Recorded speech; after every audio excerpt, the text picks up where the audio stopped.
like I read your article in Young Diplomats, and you were talking about Yeah. Shohore and just the how the government has been brutalizing this protesters, and how it's like it's just the authoritarian turn, if it is even a turn.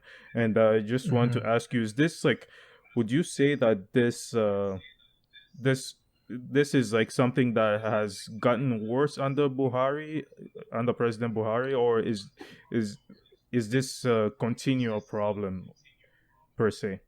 Um, I'd say corruption itself, it's been there, but the authoritarian way of enforcing, I think it's definitely gotten worse under him, especially with now. It's hard to compare since there wasn't any protest of this magnitude in other presidencies, so you don't know what they would have done.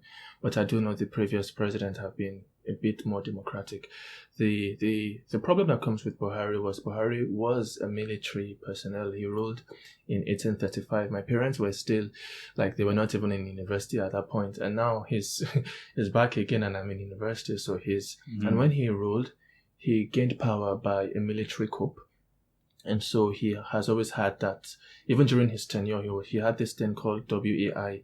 It was called War Against Indiscipline, where he was trying to, very, very strict rules in the country where you had to behave in certain ways. The adverts on TVs were controlled, almost trying to promote patriotism. And so it's almost like an extreme patriotism desire in trying to, tell people like, fight for the country, die for the country. It's all about the country.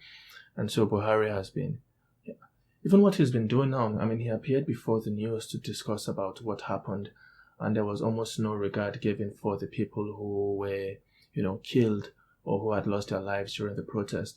It's all about talking about the police saying, they've done a very good job and try to enforce law and order. So the authoritarian thing has continued, and I don't know if any of the major politicians we have right now will stop that or will not continue to do that, because the interest here is there are godfathers, there are people who have authority, and they are trying to also protect their the, what they have looted so far at all cost, even at the blood of people. And so it makes them do things like sending the military on people and doing they don't care if people die. They Mm-hmm. just try to secure their selfish interest. And I was wondering, with President Buhari, in terms of, let's say, the public sentiment towards being politically active, because I know when you have like a dictator, not well, the president like that, who's so He's a dictator. yeah, who's so authoritarian. Like I know it discourages a lot of people from getting out to vote Hmm. or doing these things. How has it been? Obviously, you were born in Nigeria, you grew up there. Like, how is the public sentiment towards even being politically active? Well, you can if there is a term as politically active in Nigeria, I don't even know if that relates to what it is here. You can be actively interested and try to be involved, but sometimes it amounts to nothing. So when you have an election, and it's supposed to be democracy where you're out, the government of the people and by the people, but here, like everything is rigged. Like you go to an election and people really have guns pointing at your head, telling you where to place your ballot in. Like you have to vote for this person or we kill you. And that's because like they give them like chicken change, like $1,000 or 1,000 naira in some places. That's not up to $10 for them to sell their votes. And sometimes what people fail to understand is they think the money that they're giving them is a favor, but these are like taxpayers' money. What you have here in like Canada, US during elections, people donate for candidates who they want to win, so they can use that to fund their elections. In Nigeria, it's the opposite. The government donates to the people the money that they stole from the people, Mm-hmm. and the people don't realize that what they are getting is stolen money. And then the government is donating like a tiny fragment portion of it. Like lately, they found this warehouse, and in the warehouse, basically what was there was COVID supplies, like palliatives that were supposed to be given out to the people during this COVID. The people were getting absolutely nothing during, like people were left to starve, like starve and die. People are like fighting and killing just to get food. And then all of a sudden, like with all this protest happening, they discover large warehouses in like so many states where you have a lot of food, things to eat to kind of sustain you for COVID. But the government hid all these things. And my speculation, what I'm thinking is, obviously, they are not going to eat it. Obviously, I mean, they can't eat everything. They are not going to sell it. What they may end up doing is they will store those things in the warehouse, and then when election comes, they will repackage this thing and give it back to them again, saying, "Oh, if you vote for me, I'll give you a bag of rice. You vote for me, I'll give you this." And these are things from donations. So it's like I think I've even lost track of your question to see how terrified, angered I am at the government. But they're just like corrupt in all things. All they care about is just maintaining their power, and it remains with family. So what happens is, you think, okay, the chain is going to be broken. Like once this person dies, everything is going to go away, and we can begin to vote. But that person is trying to build up their family, and what happens is those rich families marry within the rich families to kind of keep the wealth within their families. And so it's not about waiting for people to die. Like we actually have to fight up and speak out against these things before, any change happens, and not about waiting for the UN or someone to come and intervene and do something in the country. Yeah, because also what do you want to say?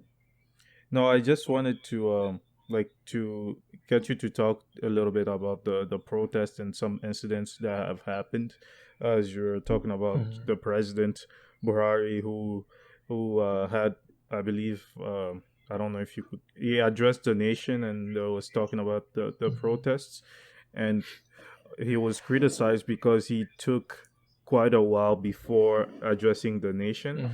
And as you said in his speech, there is little mention and little like there's little one could get there was not a lot of sympathy for protesters, and he wasn't empathizing with why they're out in the streets. And but I wanted to get you to talk a little bit about just the incident at the Lekki toll gates, I think, and this happened a couple of days ago. That I protest, think it was. protesters were out. I believe it was at night, and then the lights were cut out, and many people heard shots. The allegation is that the police were shooting at protesters, and there have been some confirmation that at least 12 people were killed. That's what Amnesty International claims, that they have substantial evidence and high witnesses. So could you talk a little bit about that, and how just how the protests have been met with violence coming from the state? Yeah, so the protests basically were very strong in certain states like Lagos, Abuja, which is the capital, this place called Port Harcourt. And so during the protest, first of all, you had police that would normally be around, and just things were very, very peaceful. Like these people were, sometimes I actually thought, like, I'm like, are they even protesting or they're having fun? But they're just gathering, voicing their concerns, singing, just everything was peaceful. And then all of a sudden, like the police was getting more violent, and then there were more thugs who were being present in this protest. Now the thing that has been said was these thugs were not people who were generally part of this protest. The prisons were raided, and there was this report I saw on the news that one of the managers of the prisons told them to go outside, like just released prisoners to go out and cause havoc. And so what you have is a group of peaceful protesters outside there with no weapons, and while they're protesting, you see like hundreds of thugs coming with like cutlass and thing, just coming to chase after them and coming to kill them for no reason. And so it was like the government, who was also deploying like the police. This is where you'd expect to see SARS at least come and do something. Yeah, like here you have people who are coming to hurt actual citizens who are being peaceful, but they were nowhere to be found. Instead, sometimes they were coming to pick them up. There was this video I saw where after a group of thugs had chased and killed certain people. Someone came dressed up in suits, looking all clean with like a van, picked up some of the thugs and drove them away. And so you start thinking like, is this thing really planned? Is this a form of crowd control by the government? And what happened in Lekki was, so you had a group of protesters at night, very peaceful, were staying in, and Lekki is one of these high neighborhoods in the city. And so if a group of people crowd there and block one of the toll gates where most people have to pass through to get to their houses, then it raises more of an attention. It's strategic. It's smart to position your protest there. And then while they were there peacefully, the armed force just began like firing on them, and they were singing like the national anthem, like just shooting people for no reason. And so when the government came out, the government didn't say anything. The governor of the state in Nigeria, at first when this happened, he said he can confirm that there was no casualties. And this was on his Instagram. And it's like, how much more stupid do you get? Like, there are videos, like the whole world knows. Someone in Afghanistan knows what's happening, that there are casualties. Like, everyone knows, and you say there is no casualties. He went to the hospital and took pictures with people and everything. And it's all like just media trying to make it seem like you're doing something. But at the end, you're not. If the governor of the state wants to do something about SARS or the police, he has the right to do so, like he has. And I know people have been saying, okay, the governor or the president may not be able to do anything about the police. Something happened in 2017 when there was a protest of SARS. And so at that point, 2018 or 2017, at that point, Buhari he was sick. This man was elected and he was basically spending all his time in London in the hospital. I think he spent the whole of his first term in the hospital. He was elected to lead them in the hospital, the doctors. He lost his mind. And so we had our vice president as the acting president. And so while this guy was the acting president, there was this protest for SARS. He took it to the IGP, the head of the police, yeah. And these people are so stupid. They are complaining about SARS. He calls for the disbandment and almost the reform of SARS. And they end up changing the name from SARS to F-SARS. Now, you think the F-SARS might mean like, the F word for SARS. But no, it just meant federal SARS.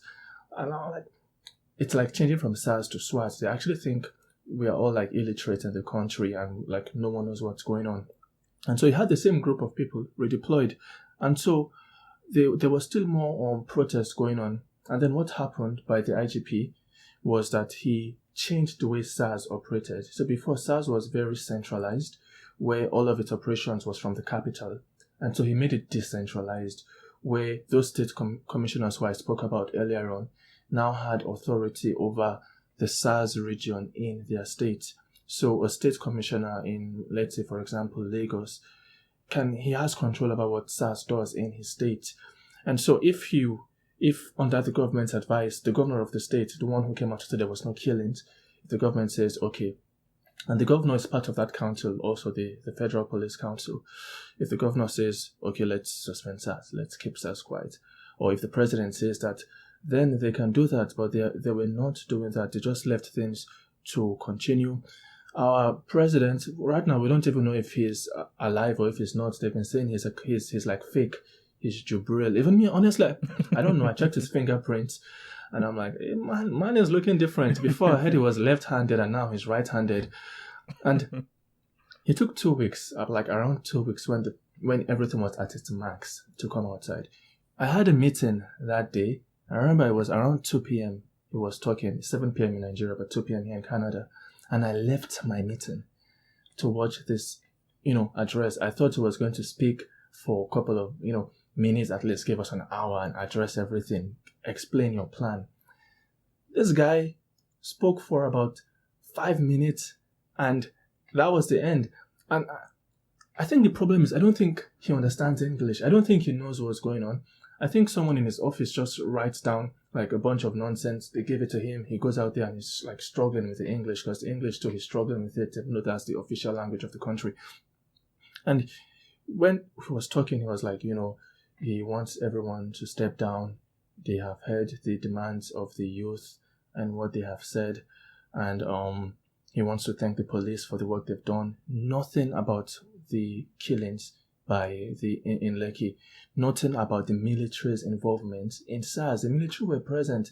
The military will not act like the chief of command, like the president is the one who he has control over the military. The military is not usually involved in internal issues. It's only Nigeria where the military, the soldier is doing the work of the police. Like, you don't see that happening here in Canada. Like, you don't find your army going to conduct traffic, telling a car, go left, go right.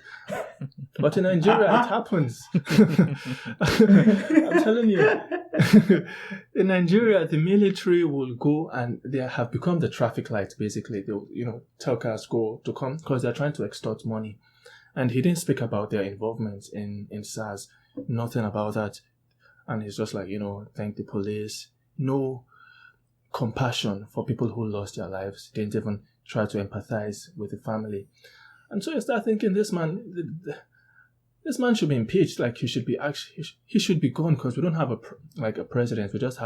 We have a statue. He's just stay there. He doesn't do anything. He doesn't. I'm tired of that man.